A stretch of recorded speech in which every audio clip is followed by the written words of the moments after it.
tal? Bienvenidos a esta reedición del video de Fundamentos de Ensayos Farmacológicos.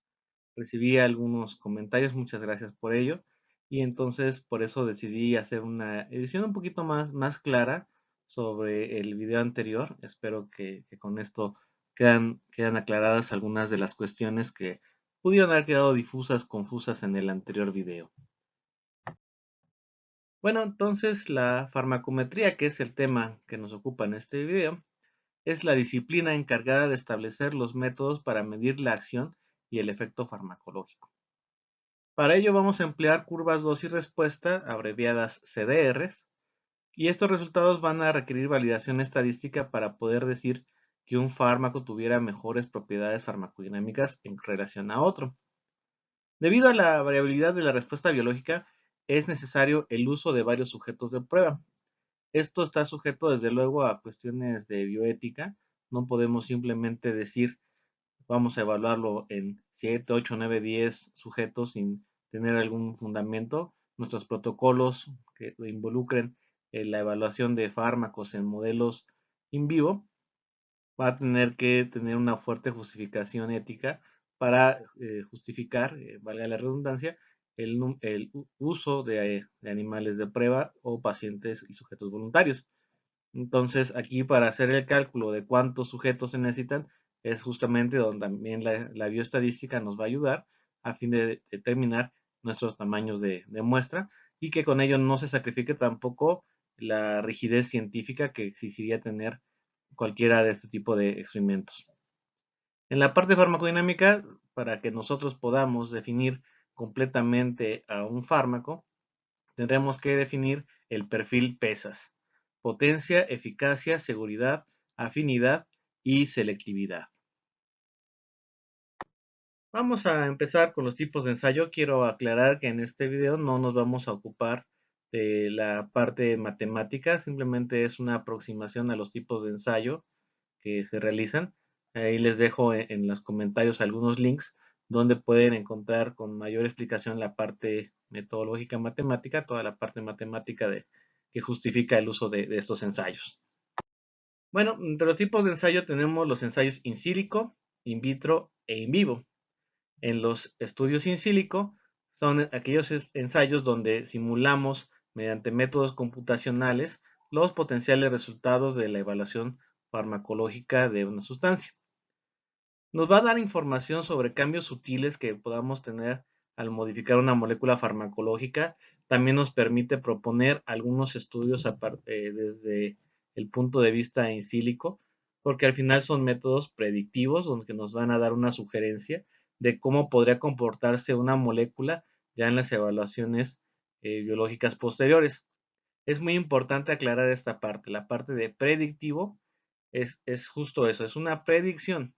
No podemos decir que los resultados in silico se van a reflejar necesariamente en la parte in vitro o en la parte in vivo. Son simplemente predicciones y como cualquier predicción está sujeta a fallos. No por ello podemos decir, si la computadora me lo predijo, tiene que suceder así. Un error de repente frecuente que se puede encontrar es de que hay gente que trata de ajustar los resultados de los datos in vitro a los datos in silico y eso es una completa falacia, ¿no? Los resultados in silico nos pueden ayudar a proponer experimentos, desde luego, y nos puede ayudar a explicar algunos resultados, pero jamás deberíamos ajustar la parte experimental a lo que nos está prediciendo la computadora. Luego tenemos un segundo nivel, los ensayos in vitro. Estos ensayos son aquellas experimentaciones donde se hace fuera de un organismo vivo y en un ambiente controlado. Esta parte es importante, la parte del ambiente controlado, porque nos va a permitir determinar qué variables son exactamente las que están incidiendo en la respuesta farmacológica. Al tener nosotros un adecuado control de las variables, yo puedo discernir cuál es la variable que realmente está afectando a la actividad biológica. Va a dar información experimental sobre el mecanismo de acción. A lo mejor la parte in silico me sugiere una cosa, pero sin duda la parte in vitro va a ser la confirmación o el descartamiento de las hipótesis que estamos planteando desde la parte in silico. Entonces, esta parte, una limitante que tiene la parte in vitro es que a veces la respuesta in vitro puede variar de la respuesta in vivo. Esto es importante aclararlo.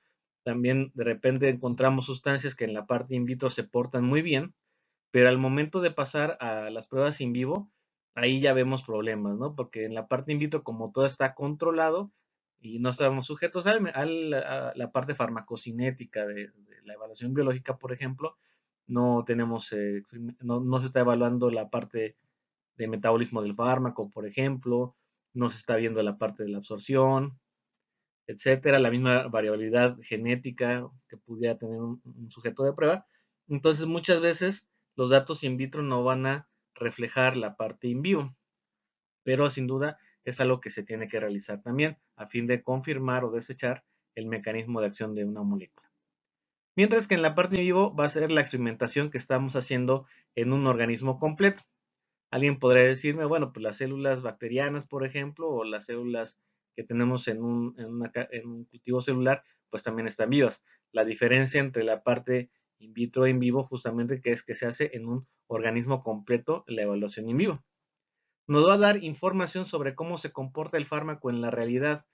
Y aquí decimos realidad entre comillas, ¿no? Porque, bueno, la variabilidad biológica es un factor muy importante y si hacemos los ensayos en animales, esto puede ser diferente a lo que tenemos en los resultados que se hacen en los ensayos clínicos en seres humanos. Y entonces aquí podemos pensar, bueno, ¿qué fue lo que pasó? Bueno, la respuesta está en la parte de las diferencias metabólicas y genéticas que tienen los animales respecto a los seres humanos. E incluso dentro de una misma especie puede haber esta variabilidad genética, esta variabilidad biológica, y de repente lo que vemos en un ser humano no da lo mismo que en otro ser humano. Entonces, por eso ponemos realidad entre comillas, porque no necesariamente se va a comportar igual en todos los sujetos que estén tomando el fármaco. Pero esto de la variabilidad biológica es un factor importante. Entonces, si, imagínense nosotros que tuviéramos una molécula que queremos desarrollar y empezamos haciéndolo desde la parte in vivo, el problema va a ser que si el fármaco funciona en la parte in vivo, no vamos a poder explicar exactamente por qué está funcionando. Siempre necesitaríamos la parte in vitro a fin de proponer un potencial mecanismo de acción del fármaco, ya sea para confirmarlo, desecharlo o a lo mejor proponer que son varios mecanismos que están ocurriendo de manera simultánea. El esquema general de pruebas que hacemos cuando estamos haciendo un desarrollo de una molécula empieza desde la solubilidad. La preparación de la sustancia de prueba es un punto crítico. Si la molécula, si nuestra sustancia no es soluble, ya tenemos problemas. Siempre la solubilidad debe ser un aspecto que se debe vigilar al momento de estar desarrollando una molécula con potencial actividad farmacológica. Lo ideal es que el compuesto fuera disuelto en agua. Esto no siempre ocurre, de hecho casi nunca ocurre. Quizás los que hacemos fármacos sintéticos nos sorprendería encontrar que alguno fuera soluble en agua. Entonces necesitamos ayudarnos de dimetilsulfóxido, generalmente es el disolvente orgánico que se usa como cosolvente, vigilando que la concentración no exceda al 1% ya en el momento de la prueba. Desde luego siempre se tiene que hacer un control con el vehículo a fin de descartar la influencia del dimetilsulfóxido o del cosolvente que estemos usando. También se pueden usar otros métodos de disolución, se pueden hacer emulsiones, por ejemplo, se puede usar solución salina fisiológica, se puede usar dextrosa al 5%. Aquí depende mucho del tipo de sustancia que estemos manejando. A continuación, ya que logramos disolver nuestra sustancia de prueba, pues hay que determinar el tipo de experimento que vamos a hacer. Si estamos evaluando un inhibidor enzimático, bueno, pues tendremos que proponer los estudios de cinética enzimática, hacer las curvas de Limbaugh-Burke, por ejemplo, a fin de determinar la constante de Michaelis-Menten, por ejemplo, determinar el tipo de inhibición que está presentando. Y entonces esto es un punto importante que se tiene que hacer cuando estamos desarrollando inhibidores enzimáticos. Si nuestra molécula va enfocada hacia receptores, tenemos dos niveles de estudio que tendremos que abarcar. Lo que sean los estudios de afinidad o binding en inglés y los estudios funcionales, porque estos nos van a dar idea del efecto farmacológico y de la unión que tiene hacia los receptores. Y si estamos haciendo ensayos sobre célula completa, normalmente se hacen ensayos de citotoxicidad, lo cual es obligatorio prácticamente cuando estamos haciendo quimioterápicos. Si estamos haciendo antitumorales, bueno, pues lo que quisiéramos es de que nuestra molécula fuera más tóxica para células de líneas tumorales y tuviera, pues no podemos decir nula, sería lo idóneo, pero por lo menos baja toxicidad en líneas celulares normales, ¿no? Entonces, aquí son en los niveles de ensayo que se tienen que realizar. En este video nos vamos a concentrar en los de en medio, los que son sobre componentes celulares, sobre los receptores, y vamos a ver los estudios de afinidad y los estudios funcionales. Y platicaremos un poco de los de citotoxicidad. Los estudios de cinética enzimática, pues de algún modo los han revisado en otras asignaturas. Bien, los estudios de binding van a medir la afinidad. Es qué tan tenaz es la unión de nuestra molécula hacia el receptor. Y vamos a tener dos tipos de experimentos, los que serían los directos y los que son indirectos o por desplazamiento. En los directos son estudios donde vamos a medir la capacidad del ligando de unirse directamente al receptor. Y la elección de un método directo va a depender de la sensibilidad del método analítico, de la disponibilidad del receptor y que nosotros podamos cuantificar la sustancia que se está uniendo al receptor con este método analítico. Entonces, no siempre esto es posible. Si estamos manejando rangos de picomolar, por ejemplo, donde a lo mejor un método analítico no los alcanza a ver, pues entonces estos estudios directos no van a ser tan factibles, especialmente si nuestro ligando no da una sensibilidad muy buena. Entonces, cuando tenemos esta situación, bueno, tenemos que recurrir a los métodos de binding indirecto o por desplazamiento, y se definen de desplazamiento porque en esos estudios se mide la capacidad del ligando de prueba de justamente desplazar a un ligando conocido que pueda cuantificarse fácilmente, ya sea por fluorimetría o por radiactividad. Vamos a ver cómo sería un estudio de binding directo. Entonces tenemos en la parte de abajo, tenemos esas como flechas que tienen una R, que serían los receptores, o sea, nuestros receptores, y vamos a empezar a incorporar nuestro ligando de prueba.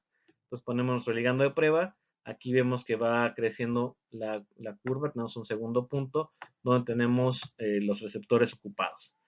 Aquí la cuantificación de estos receptores ocupados, hay diferentes maneras de hacerlo. Ahorita les voy a poner un ejemplo con DNA, por ejemplo, que es uno de los clásicos que se hace por binding directo. Y así vamos añadiendo más ligando, se van ocupando más receptores, la curva va creciendo, vamos haciendo otro experimento donde cambiamos la concentración, se ocupan más receptores, otro experimento donde hacemos más concentración, se ocupan más receptores, y así sucesivamente hasta ocupar el 100% de los receptores. Normalmente en los estudios de binding directo se añade o se hace la prueba con un exceso de ligando al fin de asegurar la saturación de los receptores y garantizar que estamos llegando justamente al 100% de receptores ocupados y que la medida analítica que yo estoy obteniendo efectivamente me represente ese 100% de receptores ocupados. Y entonces vamos a tener una curva de ese tipo. Cuando nosotros hacemos ese experimento y en lugar de hacer la concentración, sacamos el logaritmo, entonces la forma de la curva va a cambiar. Si sacamos el logaritmo de la concentración, entonces el tipo de curvas que se obtiene son de tipo sigmoide, como trato de dibujarlo aquí. Aquí del ejemplo que les comentaba, se hacen con compuestos intercalantes. En este ensayo lo que se hace es que se pone el DNA, que sería como nuestro receptor, y se va a titular, como podría ser un ejemplo, se va a ir incorporando el agente intercalante. Entonces lo que tenemos aquí es la curva del compuesto. Lo primerito que tenemos acá es la curva del compuesto en ausencia de DNA. Y entonces se va poniendo concentraciones crecientes del receptor en este caso, para este experimento que estoy planteando. Y entonces vamos viendo cómo la absorbancia aparente del compuesto va disminuyendo. Esta disminución de la absorción se debe justamente a que se está formando el complejo ligando-receptor, o en este caso el complejo intercalante DNA. Entonces, al tener aquí el complejo ligando DNA, yo sí puedo suponer que aquí está teniendo una absorbancia donde es el 0% de DNA ocupado. Y vean cómo al final de las curvas, aquí, aunque ustedes no lo aprecien, son tres curvas juntas.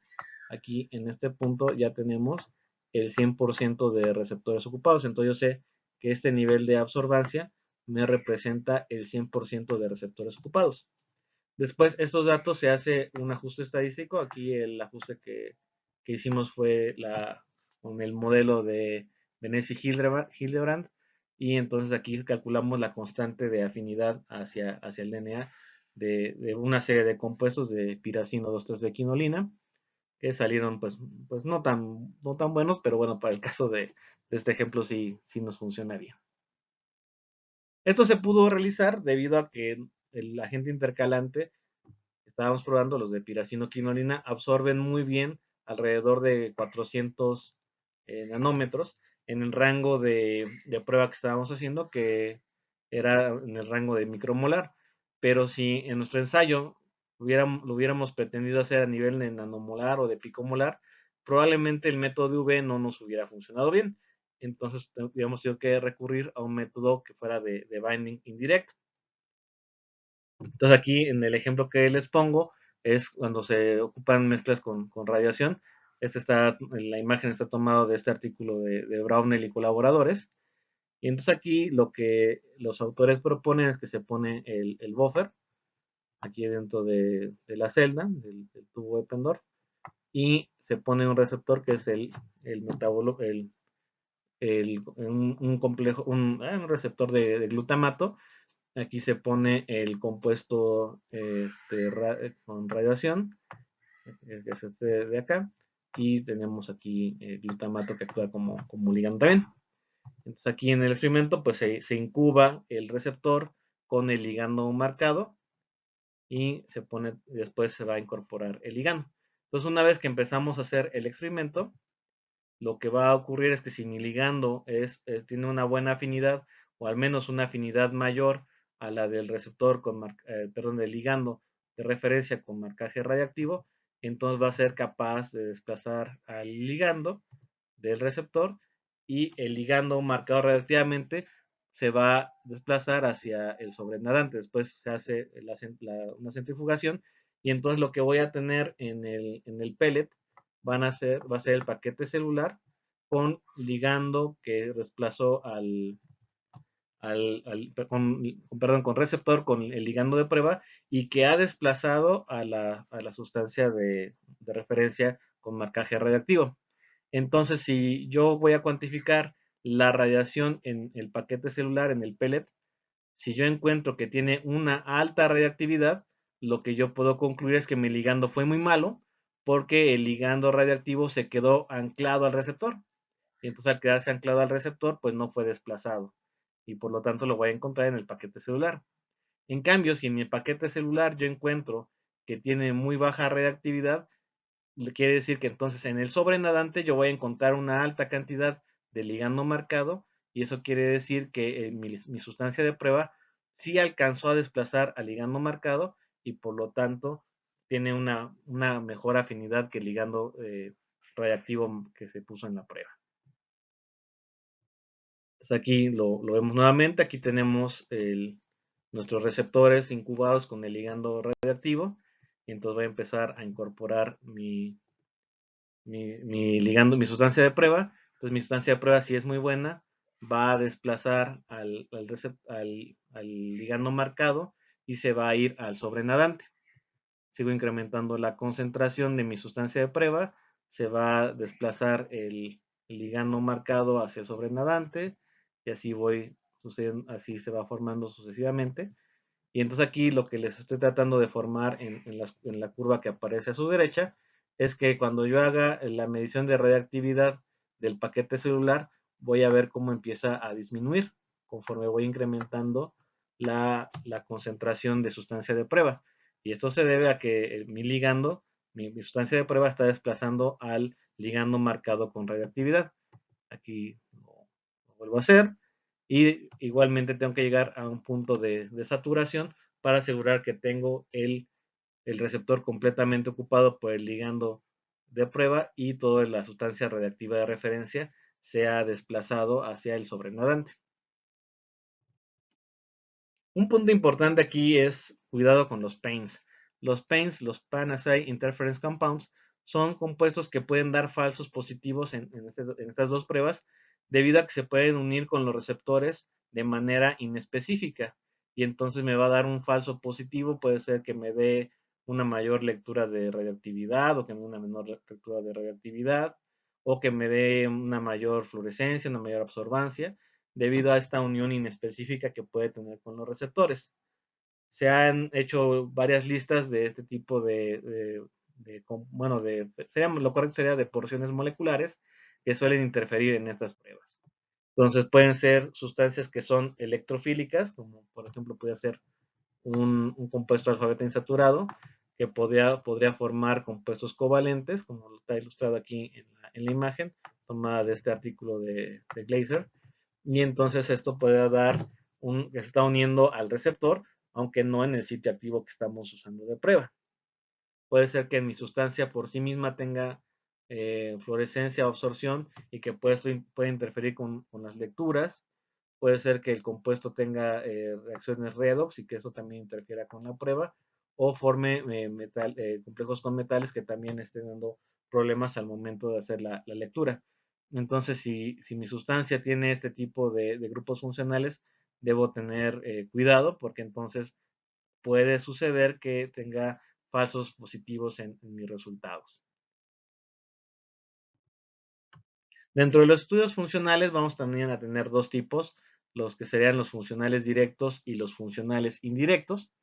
En los funcionales directos vamos a medir directamente el efecto del ligando probado y es la elección de estos métodos funcionales directos depende de que la respuesta pueda cuantificarse. Es algo similar a lo que teníamos con los de binding directo, donde la elección depende mucho de mi método analítico que yo tenga. Y en los funcionales indirectos es similar a los que sean de desplazamiento, vamos a medirlo con un modelo modificado. Y un ejemplo de esto son los estudios de gen reportero. Pues vamos a tratar de explicarlo. Los de gen reportero típicamente usados son los de expresión de luciferasa. Aquí lo que se hace es que se sustituye el gen del producto y se sustituye por el gen de luciferasa. Y entonces, como respuesta farmacológica, se va a obtener la síntesis de luciferasa.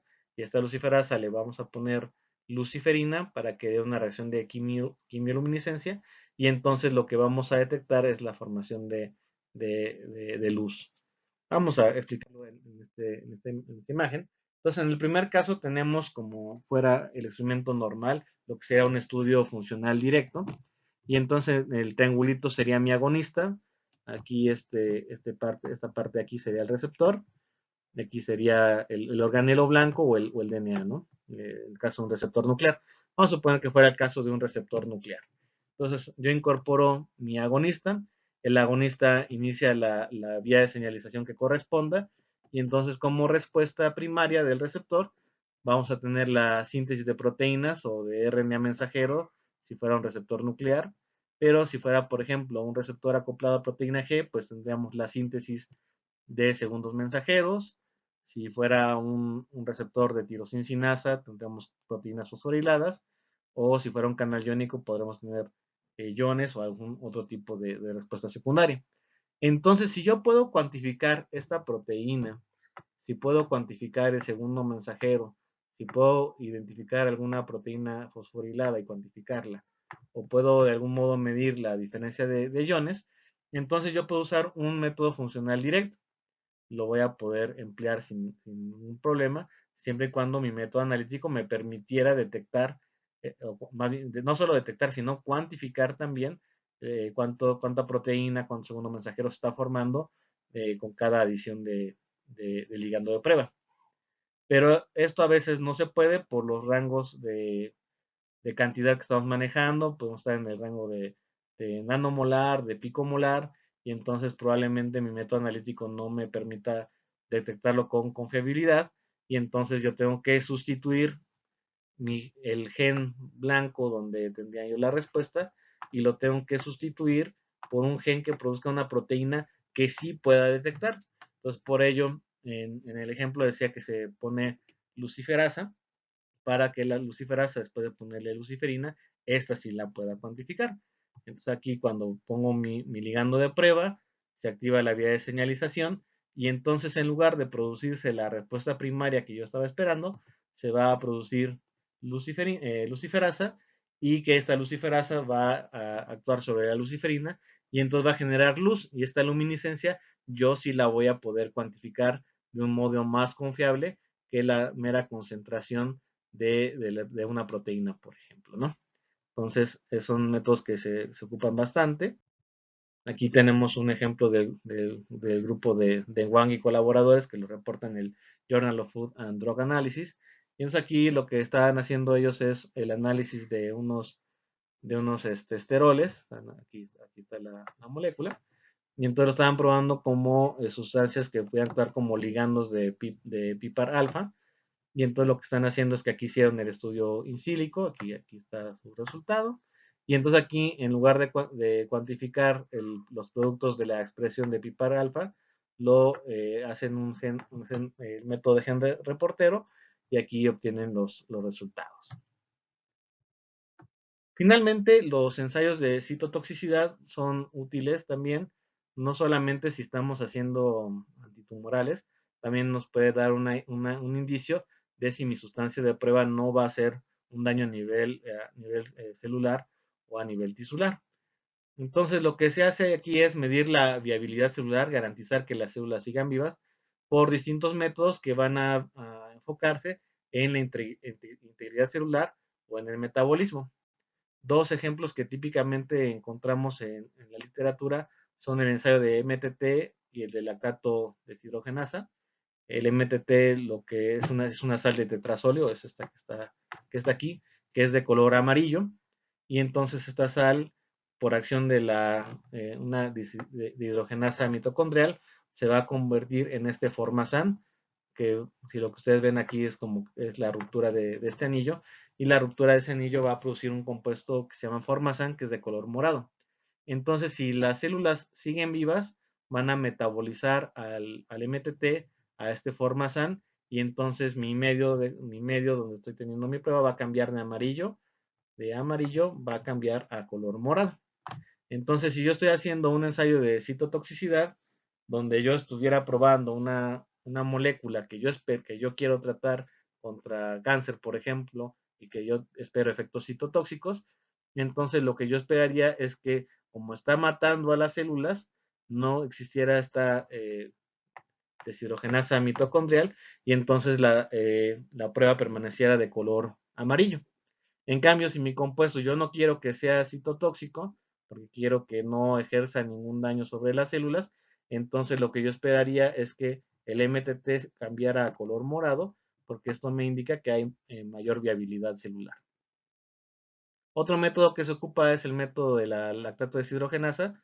La lactato deshidrogenasa es una enzima que está dentro de la célula, y entonces cuando tenemos el daño en la célula, lo que vamos a tener es liberación de esta enzima, de la lactato deshidrogenasa, hacia el medio.